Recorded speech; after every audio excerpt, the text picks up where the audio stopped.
parasitic influence, Wetiko, Iepa, demons, whatever we want to call them.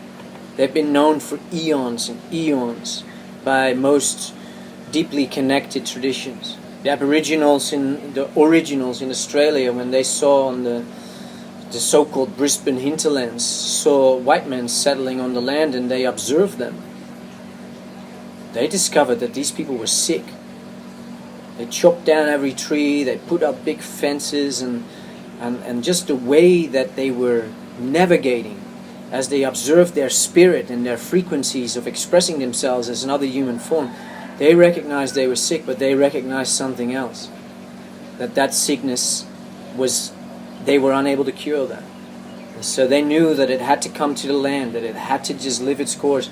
And this goes really, really to the core of what's really going on because there is no good or bad in the entire creation. There's only syntropy, and entropy doesn't really even exist in the metaphorical sense of it.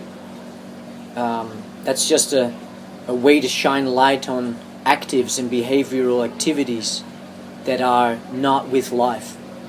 But yeah, at the essence of it, they recognized that had to come to the land and it had to live its own course. And colonialism has taken the mind virus, the kleptoparasitic mind virus that feeds and expands its dominion within the human organism on an energetic level through trauma. And so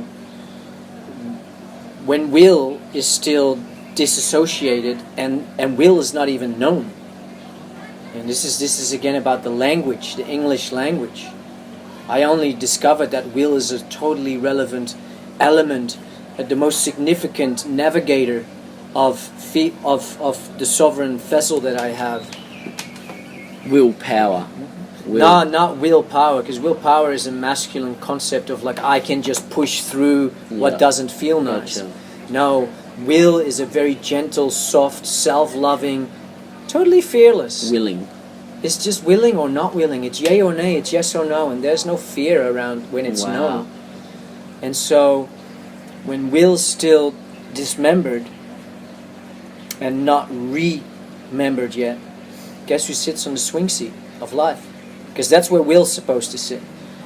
Being in the flow with life, feeling the motions, and being the navigator.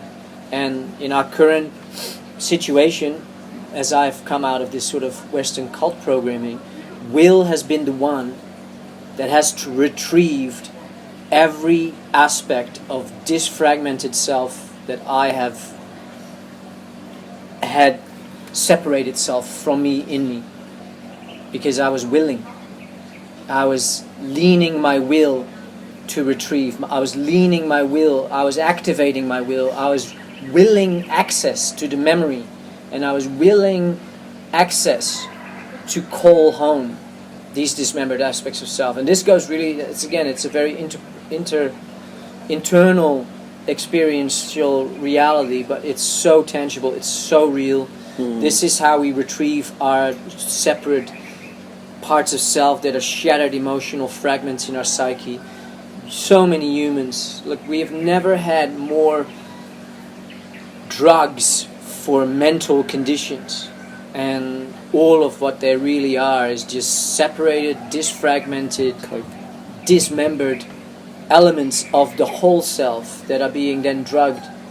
And if will's not there, if you can't check in with whether you're willing, and you can't therefore hold yourself accountable, well, if you're not willing, you don't want to. And the will only works when you apply it. So when you don't apply your will, you're not willing. So in that sense, it works in both ways. If you say nothing, you're not going to find it, because you didn't say that you want to. But if you want to, you will find it. And so there's a lot of distortion, and there's a lot of veiling. There's a lot of kept in the dark sort of aspects within the English language, that the meaning that we've been given around words are actually, when you pull them apart or you really look at them and you really go to the etymology of them, you'll find that they actually mean something very different, that has tremendous influence on how we process feelings, on how we would navigate together. And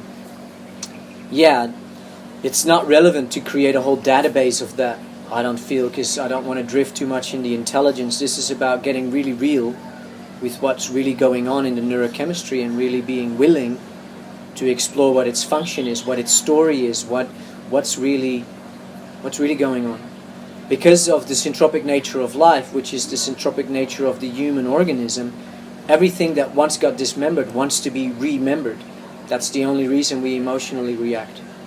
That's the only reason we react, because we're not wired to hold on to trauma. That trauma wants to be resolved.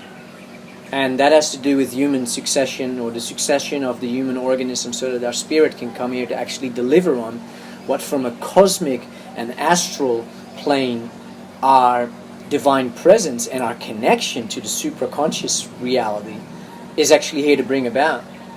Well, and this then ties in with Wetico, IEPA, the mind virus, the demonic, the reality that is at play here, that has got such a stronghold on humanity, is that when we disconnect babies at birth, we separate them right from the connection to source. But the connection to source is through the womb.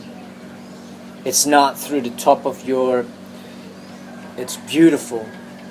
But if you really want to reconnect with life deeply, innately, for me, in my own experience, and that was my hero's journey, and this is therefore just my experience, but it is through the feminine portal of the womb that the infinite consciousness and the whole of creation can be accessed. And what makes it possible to access it through that womb space is the will. Because the will is the sovereign authority that can declare access to memory, to feelings, to trauma, to supernatural experiences. It can will access to activate the astral body. It can will access to what you come up with it. It can will access on energetic force fields or energy fields infinitely. But for me, it's through the womb. It's through the feminine connection. And some people may have some questions around that. But as a side note, that's just been my experience.